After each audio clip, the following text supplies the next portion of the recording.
Right, what happened in the Saudi Arabian Grand Prix weekend?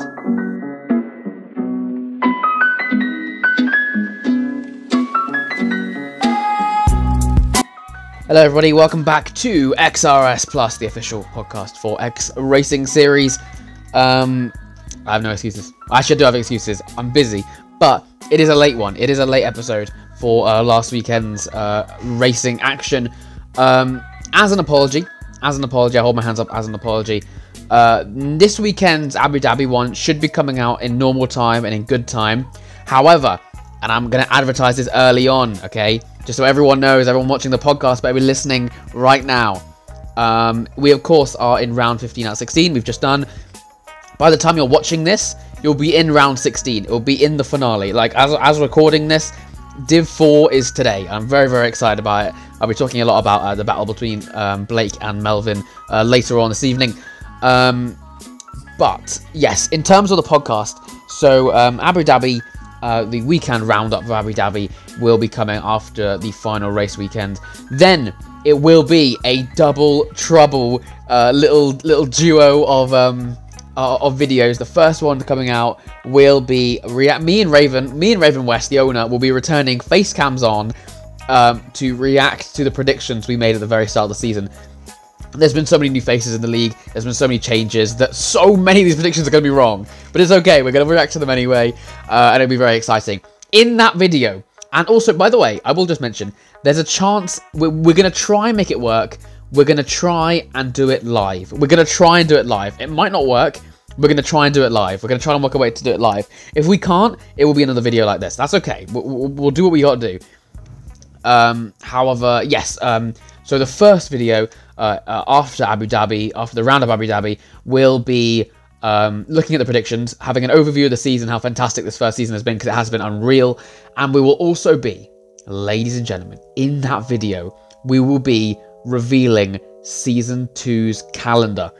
Yes, we will. It's not getting revealed in some graphic. You don't get to see it in your own time. We'll be revealing it in the podcast, right in front of your eyes. We'll be revealing Season 2. Now, a little bit of an exciting thing for you guys. For those of you who don't know, a couple of people know this. A couple of people don't. You know who you are if you know this. But I will tell everyone now.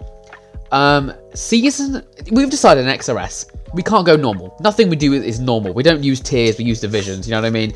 We don't do things that are normal, but something we're doing a little bit differently is we're not just having Season 1, Season 2, Season 3, Season 4. We're making it a little bit more interesting for you, ladies and gentlemen. We are naming the seasons. Yeah, that's right. We are naming the seasons. The seasons will be named off like a little theme. There will be a theme to the seasons. That doesn't mean every single race will have that theme, but there will be an overview theme of the season. Of course, Season 1 is just the opener. Season 1 is just Season 1 the opener, I guess you can call it, because it was the first season. We just put some banger tracks on there. We had a good time. Season 2, to work with the game cycle, it is only 8 races long. It's going to be such a tight title. There's going to be like 7 people in the title fight in all divisions. It's going to be unreal. But yes, it'll be 8 races, and it does have a theme, it does have a name. Season 2 is on its way. If you want to find out what's in the calendar and what the theme is and all those exciting stuff, then catch them with us. It'll be the first video in the mid-season break. I cannot wait. Well, the second video if you want to count Abu Dhabi, but it'll be the first big video of the mid-season break. However, the second one, I can't like the second one. I'm even more excited about making. Oh my goodness. The second one, we will be predicting the Season 2 results. We'll be predicting champions. We'll be talking about predicting the constructors, the OCC. This is the bit I'm excited about, right? We're chatting in depth of every mandem in the league. No one is hiding from us. We're gonna be mean. It's me and Raven. Come on, it's me and Raven, and we know you. We know you're watching this podcast. We've got your views now. We don't have to earn your views anymore. We know you're coming back. So now we're gonna be chatting absolute waffle. We're gonna be talking about all of you and your performances, whether it's mean or not. We cannot wait. That's the one I'm excited about. The second of 2 videos in that mid-season break. It's only a week-long mid-season break as well. We're getting straight racing in round 1 for Season 2. But in that time as well, we'll also be making our new predictions for Season 2, and I cannot wait for that. But before we get there, and I know you're excited, because I'm very excited about recording it. Before we get there, we're going to talk about how unreal Jeddah was. Saudi Arabia, sorry.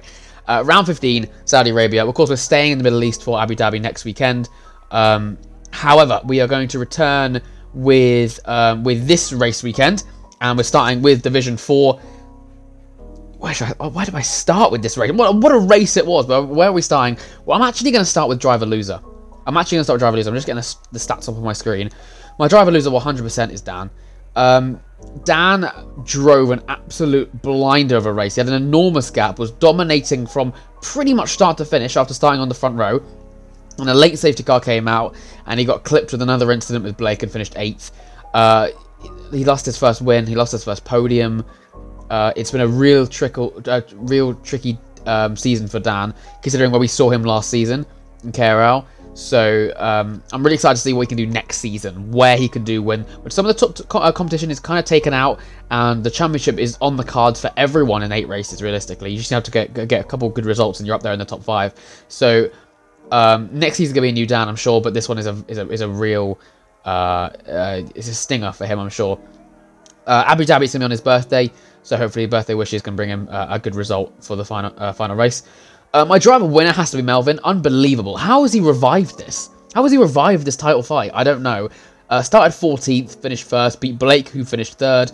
In the championship, going into the final race, the gap is 6 points. Now, as watching this, you guys are going to know what happened. I don't know what happened. So I'm going to give you my predictions of what's going to happen, actually. But I will do it after I've talked about DIV4. Team winner, I'm going to give it to Haas, 100%. What we're getting right now of Haas is a taster of how incredible their next season's going to be. Not a great qualifying from both of them, 8th and 9th. However, Kalec P2 and Jamie P4 as the flag fell, unbelievable by both of them. Danger team, a serious danger team, and I think everyone in Div4 and the team principals beside them need to really consider to be threats. These two, I mean, Kalec is upped his performances since the start of the season. Jamie has really come in as a dark horse, has snuck his way up to the front.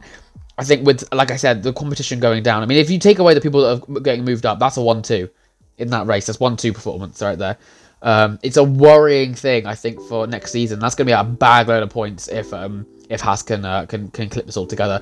A little bit like I think Williams in season 1 were with Charlie and Melvin, but we'll see how it works out for those two. Yes, 100% my driver winner for them. Team winner. Team loser, I'm going to go for AlphaTauri. I've changed my mind. I'm going to go for Red Bull. Red Bull, of course, Pistol Peter getting a season ban quite early on as well. I think it was in Kota, which is round 11, I think, so quite early on. Or maybe it was round 12, I think. As for Walney, didn't race, and he's just been dropped by the new team principal, which we will be talking about, by the way, when we get to the point. Yeah, just no points once again. If you look in the OCC, I mean, let's not forget, by the way, to those of you who don't know, Red Bull, me and Raven predicted to finish P2 or P3, battling with McLaren and having a little knock on the door of Ferrari. They're 6th, and they're how many points behind? They're 750 points behind Ferrari, where we predicted them to be. They're performing half as well. New team principal in the works. I think that's a huge step up. What Neb didn't have, I don't know what he... Red Bull had so much potential. They had such a good lineup, and it was just not used from start to finish. Exactly the same as Mercedes, which is why we're going to talk... Right, actually, you know what? Bun that. We're talking about it now. Red Bull and Mercedes. Blake is leaning forward in his seat right now, because I'm now going to talk about his championship and his new team. Of course, Red Bull, Neb has dropped team principal. Blake has come in. In Mercedes, Tano was dropped team principal, and into the seat comes Squig or Dylan. That is 2 big names. Red Bull and Mercedes have just automatically become 2 of my favourite teams. I think these 2 are going to cook. And I think with Dylan in particular, there's less info about him. He hasn't been a team principal for in XRS. But we know how committed he was in Ferrari. He did a very good job. Finished P2, 100% in striking range of Casper had he done the races to win the title. So, and stepping down from the team, I mean, he's the first driver in XRS who was voluntarily stepped down from a Ferrari seat. So it's gonna be an interesting one of, was that a right call? Has he got enough to be a team principal? We've seen being a team principal is not the easiest job. The pressure is really on, especially for budget for him. I mean, Mercedes are 7th. Again, another team that was predicted high up and finished in a poor position comparatively. I think Dylan's got what it takes. I think Dylan's going to be an unbelievable team principal, knowing his drive and how much he cares about this. He's been in my DMs since he was announced as team principal. Finding the rules, getting everything right, getting everything ready. I think that he's going to be a perfect addition to the team principal team, and he's going to be very strong. I'm excited to see what he can do. As for Red Bull, it's a little bit of a squiggly one. Bit of a squiggly. That's funny. Get it? Squiggly. Anyway, yeah, bit of a weird one on Red Bull's side. Neb initially said he was going to drop TP at the end of the season. He was then fired a race earlier by Raven, and that was due to one big thing. Blake came in and meant business. Blake opened the door of the Red Bull office with a shotgun. But he did it with the handle with a shotgun, and he aimed his gun straight in there. Chop, chop, chop. He's already kicked 3 drivers. And you might be thinking, oh, what has he done? He's gone in there and dropped a bomb. No, he hasn't. Blake didn't drop a bomb. He came in with a broom, and he cleaned up the mess that is that team. Because Red Bull, and I cannot stress this enough, we predicted them P2 or P3 or fighting Ferrari for P1. And they were at no point at all this season anywhere near doing that. Haas were closer to fighting Ferrari than Red Bull were, and they started with a fraction of the budget. Unbelievably poor season by Red Bull, and it comes down to the unfortunate thing. Banjo didn't have the time to fix the mistake he made. So if you don't know what happened, Red Bull were aiming to fight Mercedes and Ferrari and McLaren at the top of the championship, but just didn't have the budget to do so. They had such a little budget in comparison to the other teams. What they did is a plan, and by the way, I completely respect this. This is a good idea, is to chop a division. Just chop it and hope that the other 3, and stack up the other 3. So they chopped Division 2, stack up Div 1, 3, and 4, and just get them the best results they did. That just didn't work, because, I mean, Pistol Peter was performing really well at the start of the season. Their Div 3 was never very strong. Their Div 1 was solid. It wasn't fantastic, it was solid. And that just led them to drop down the order, because Ferrari, who they were supposed to be competing with, was strong everywhere. And it's difficult to compete with that. Alfa Romeo was strong everywhere. McLaren at the start of the season were incredible everywhere. They had some really big drivers in that team. They were probably the team to do it and beat Ferrari, or at least come close to being Ferrari. They're nowhere near now, but obviously we know the story about McLaren. Red Bull then mid-season tried to revive the dead division that they cut out, but it wasn't Banjo who did that. Banjo unfortunately didn't have the time in his personal life, which is completely understandable. Didn't have the time in his personal life to fix the mistake he made, so gave the team principal role over to Neb. I believed, as everyone else did, Neb would be a very strong team principal, able to fix up the team, and he arguably made more mistakes. And it's not even like it's an opinion-based thing of, oh, well, this could have worked. No, it couldn't. He signed Armin, Jayville. Fair play, fair signings, potential drivers, maybe. I think Armin did 2 races, maybe 3. Jayville did, I think, 3. And all of them were very poor, nowhere near where they should be finishing, and they were never dropped as well. Walney was midfield at best. Pistol, of course, got a season ban. Neb and Banjo were actually the consistent factor. They were actually got better together, as we expected. Working together, they began to get better, especially Neb on the Fanatec. He was a proper front runner, especially in the recent races. Tavish dropped his seat, then Dylan dropped his seat. They brought in Skiz, who I can't lie has been Red Bull's best driver ever in XRS. Skiz is the only reason they're ahead of Mercedes, and I can't lie, I'd argue Williams as well. And Owls, who's actually been very underrated. Owls has been driving really, really well in Div 3. Red Bull's Div 3 has saved them from genuinely becoming a backmarking team, and Neb did nothing. We gave Blake the role, and the first thing he did was chop, chop, chop, fix it up. And that's the reason why we didn't reconsider Neb's move, because Neb was supposed to drop TP at the end of the season. He's a reserve now. He hasn't actually got a drive for Jeddah. He's actually genuinely just been chopped. And the reason we didn't go back on that is because of how well Blake has just come in and just fixed the problems. Red Bull are now out of debt. They're now in an enormously better position to coming into next season. And I'm excited to see where Red Bull are going to be next season. I genuinely am. They're one of the most exciting teams for next season. So is Mercedes. So is Haas. Because these teams who when Haas has got a different story, started at the bottom and pushed its way up. Red Bull and Mercedes have done a little U-shape. They've dropped down. And now with the new team principals, goodness me, they have potential. They could push back up again. Yes, so that's the reason. That's the drama between Red Bull and Mercedes. I cannot wait to see what those new team principals are going to do, and that's why I'm going to drive team loser of Div 4 to Red Bull, because they've got no drivers on the track. As for what I wanted to talk about with Blake and Melvin, it's my prediction time. And you guys are going to know this, by the way. The race is in only a few minutes as I'm recording this. I don't know what's going to happen. My predictions are Blake is on 1 penalty point away from a race ban. And a race ban, if you don't know this, because you can't serve a quali ban or a race ban when it's the finale.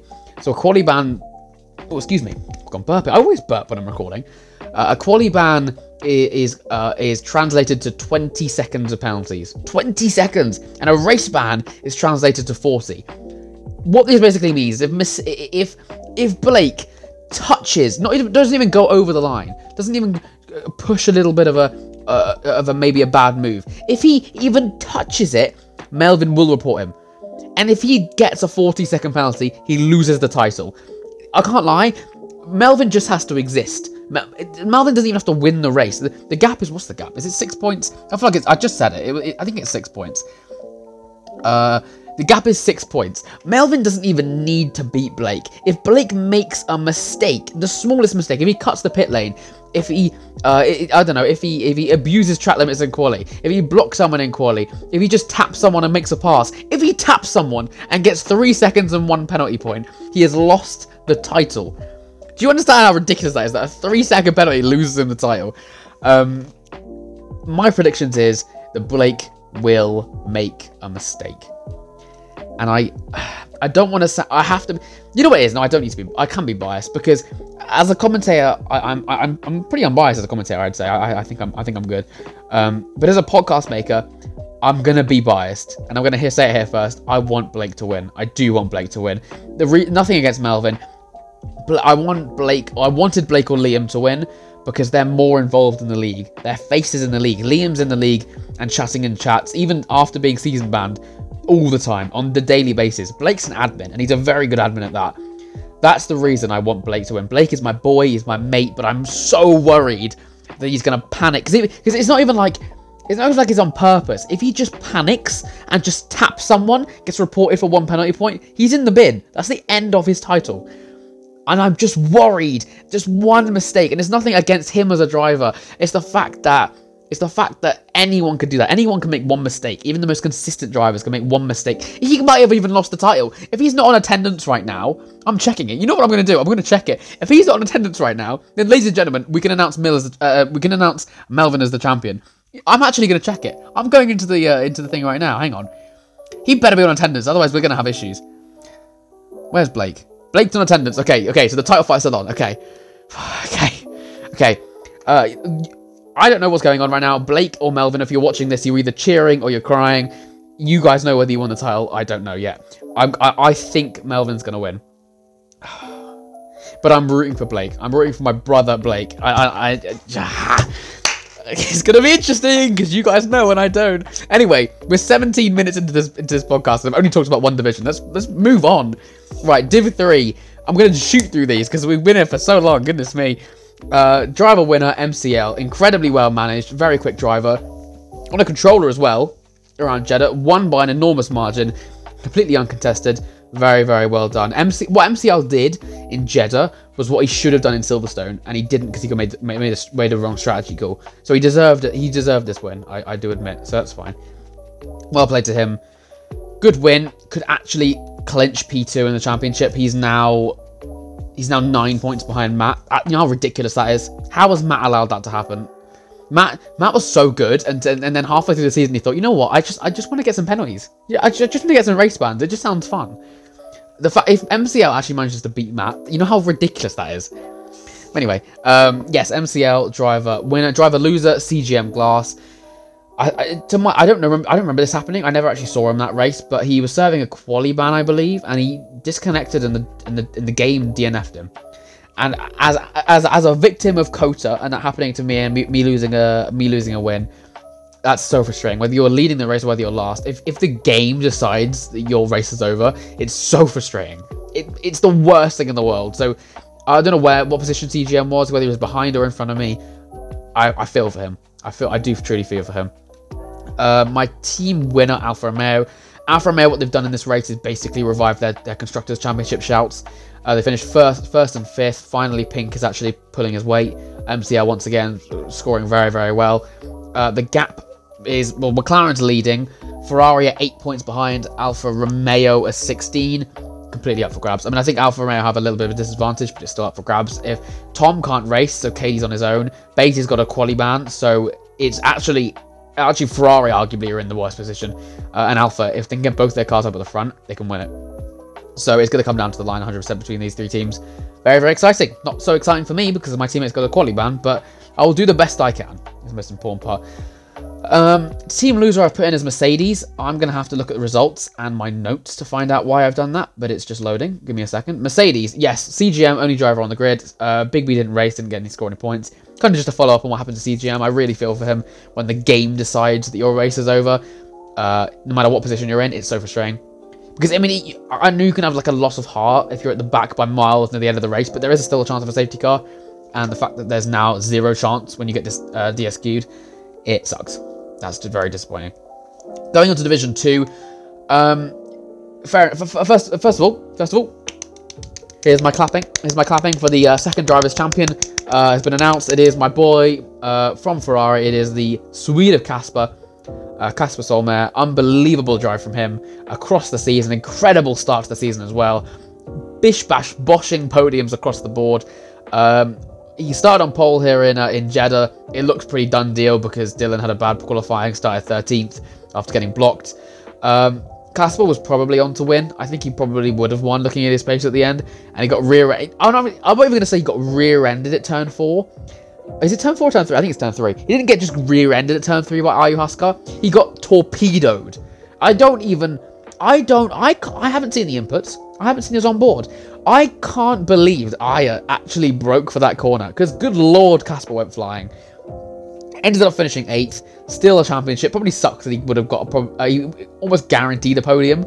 And it would have been probably a win, if not P2. Because I think he would have beat Kino.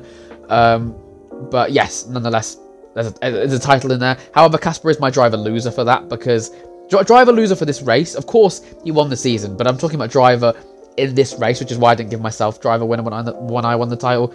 He is my driver loser because he could have been somewhere good. My driver winner, despite getting a 5-second penalty, I'm going to give it to Ronan Keane. He was so quick. He was so quick at the end. He was outpacing people on the mediums when they were on the softs at the end there. He would have won the he would have won the race by miles if he had not spun in the pit lane. And he ended up giving it to Dodo. But nevertheless, Kino's showing his true form. And I actually, looking at the championship now, I'm gonna keep switching back. It looks like it throughout the divisions. The gap between Kino and Dodo, this battle for P3, is 1 point. And if Kino finishes, well, I mean, Dylan isn't racing the final race, and he's 15 points ahead. So it's completely possible for Kino to finish second. What a brilliant season for him. And he's definitely going to be a name for all team principals to be looking at, thinking, you know what, we need a Kino in our team. I don't know what his plans are in Mercedes, if he's staying with the new team principal, but if he doesn't, I'm imagining there's going to be a lot of team principals in his DM, so I'd be surprised if there wasn't. Team winner 100% Mercedes. Unbelievable once again from Kino, as I said, but it's Malachi. Malachi really pushed forward. He's got a really good consistency in this race. Qualified 6th. Kind of settled for 5th. Things went wrong. Managed to finish 4th with Epic's penalty. Really good performance from him. Malachi is my brother. I cannot wait to be racing alongside him or against him next season in Division 3. He's going to be a force to be reckoned with. I mean, he's a guy who he's in this racing scene to be a championship fighter. I mean, he's not mucking about, you know what I mean? He's not meant to be a midfielder or a backmarker or anything like that. He's built to be a championship fighter. He has the emotion, the drive to do it. And it's gonna make him a very, very serious title threat for me next season for sure, especially in only 8 races. If I lift my foot off the gas pedal and Malachi is right there, he will notice that and get past me. And he's not at all going to be an easy person to fight against. So incredible by Malachi. He will always have my support. I cannot wait to be racing against him on track next season. It's going to be interesting. But yeah, Mercedes finishing 2 and 4, huge batch of points for them. And I'm sure Dylan will be happy about that. Well, as he split them in 3rd, but it's points for him and for his team.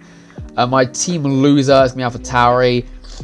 Neither drivers race, so they got Corbinian in, who's back to his DNF streak. He had a really good streak of podiums, and it just disappeared. The other driver wasn't booked in, I don't believe, so he's not going to score points. It was a new driver, so it's always nice to try out new drivers, but qualified 11th, finished 10th with penalties. I think he got 5 penalty points in his first race, so not a great start to his career in XRS, but I don't know, nevertheless, it happened, and it is what it is. Moving up to Division 1 for the final division to chat about, and I mean, I engineered that race, so I didn't actually get to see the ins and outs of the race. I engineered it instead of commentating like I usually do. My driver winner. You know what? I'm going to leave that one, actually. I'm going to start with driver loser. I've started with driver loser for all of them, I think. Driver loser, I'm going to start with Tonio Wright. Tonio is learning no line. If he had line on, I think he'd be the fastest driver in this league by a pretty solid margin, I think. But Tonio turning off line, getting used to it, was looking like he was going to finish in probably a P3, maybe a P2 if he was able to get past Reese and stay consistent against him. Because I think Pau going into the mediums at the end was a bit of a risky strat. I think softs would have done it. But yeah, Tonio ended up slipping, some tiny little slip, tapped his wing on the wall, got wing damage, had to pit and retire. Unfortunate. One of my boys as well, one of my mates. I think he's going to be a big name next season. I already know he's had offers from certain teams. I think I know where he's going to go, but I won't reveal it, of course. I'm excited to see what he can do with the team. And it's another. He qualified second, so at least after his poor race in Singapore, it's nice to see him back at the front again. But he wasn't able to show his ability with that tiny little mistake. So, is what it is. No team winner for this race. I don't think there's a driver that constitutes a team winner. There wasn't a huge amount of teamwork I saw that really stood out to me. So I'm gonna leave that category blank. My team loser is 100% McLaren. The fact that I think, I'm gonna check this real quick. I'm going to go into, so in my spreadsheet, I have a list, if you're not a team principal, you don't know this. I have a list of how many reserves the teams have used, whether they can score points. McLaren in Division 1 have used 8 reserves. The cap is 6. You know what this means?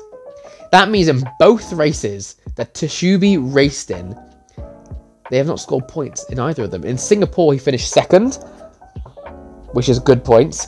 And in Jeddah, he finished first on pole and won by an enormous margin.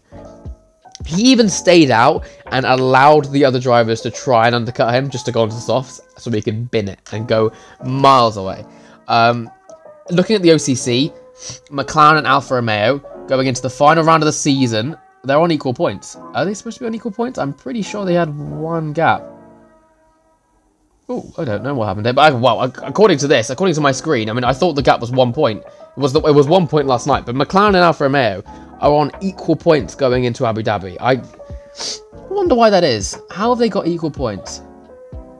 I guess because one of the drivers didn't get because obviously the problem with this is obviously we remove points if a driver's used their reserve. So I'm assuming we forgot to remove the reserve. So yeah, McLaren and Alfa Romeo going into the final round with equal points. If they lose it, if Alfa Romeo beat McLaren, you know where the points went. Their points went to using reserves like Matthew May and not waiting for Teshubi. Not that they knew that was going to happen anyway, I suppose, but I mean, we didn't even know either. But yeah, it sucks that on track, McLarens have outscored Alfa Romeos across the season, but they're going into equal points because of the rules. It is what it is. That's a very close title fight. We're going to be seeing 4 title fights across the divisions. Who will get P2, McLaren or Alfa Romeo. And you know what? I'm going to do my predictions right now. I think that Alfa Romeo are going to do it because Blake is in a Red Bull. I think Blake's points this evening will stop McLaren from doing it because McLaren won't have any drivers tonight, I don't think. So I think Alfa Romeo will beat them. That's my prediction. Finally, my driver winner. I'm going to give it hand in hand to Pau and Reese. Not only were they actually in Division 1, they weren't actually Division X drivers. But they are both holding their own against the big boys. Qualified 4th and 5th. I know they didn't even drive for the same team, but I'm just putting them together. Pau qualified 4th and finished 3rd. Reese qualified 5th and finished 2nd. They are just genuinely pillars of consistency, especially Reese. Pau, I think the start of the season had his tendencies to just kind of give up after something went wrong, but he's been really finding his reasons. I shouldn't say finding his consistency because he's a better driver than I will ever be. But he is not finding his consistency, he's more finding his reason to carry on. That might reflect a stronger relationship he's having with Haas, who are a team we're going to be talking about on these end-of-season podcasts quite a lot because they have a potential to break into that front group, break into that front teams. You know what's interesting, actually, as I talk about that, actually, I'll talk about it in a second, actually, after I talk about Reese. Reese, again, pillar of consistency, has made, I think, 1 mistake this season, which cost him a win. Besides that, he's been up there, which was Belgium. Besides, he's been up there every single race. He's been ridiculously dominant.